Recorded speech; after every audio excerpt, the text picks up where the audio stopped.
Welcome to our channel. Today we how to configure ChatGPT prompts for role-specific LinkedIn content step by step clearly. Open your LinkedIn profile and identify your target audience.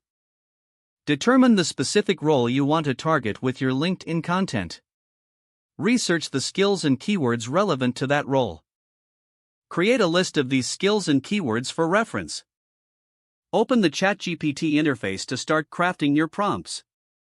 Begin by formulating a clear and concise prompt. Specify the role you are focusing on in the prompt. Incorporate the relevant skills and keywords into your prompt. Add context to your prompt by mentioning the type of content you want. For example, you could ask for a summary, an article, or a post.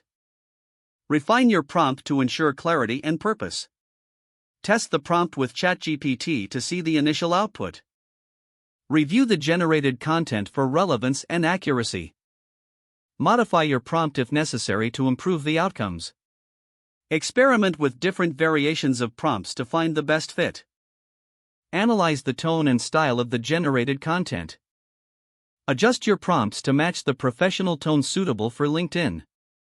Once satisfied, select the most relevant content created by ChatGPT. Customize the content to reflect your personal experiences and insights. Incorporate any additional details that may enhance the content's value. Proofread your final piece to ensure clarity and professionalism. Publish the content on LinkedIn, making sure to engage with your audience.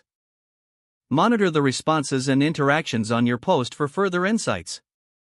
If the page does not load, refresh the browser or try again in a private or incognito window. Make sure you are using the correct email address, then retype it carefully to avoid small typos. If your password is not accepted, use the reset option and create a new strong password you can remember. Check your spam folder for verification or security emails, then complete any requested confirmation step. Enable two-factor authentication if available to improve account security and reduce unauthorized access risk. Don't forget to like this video and subscribe to our channel for more step-by-step tech guides.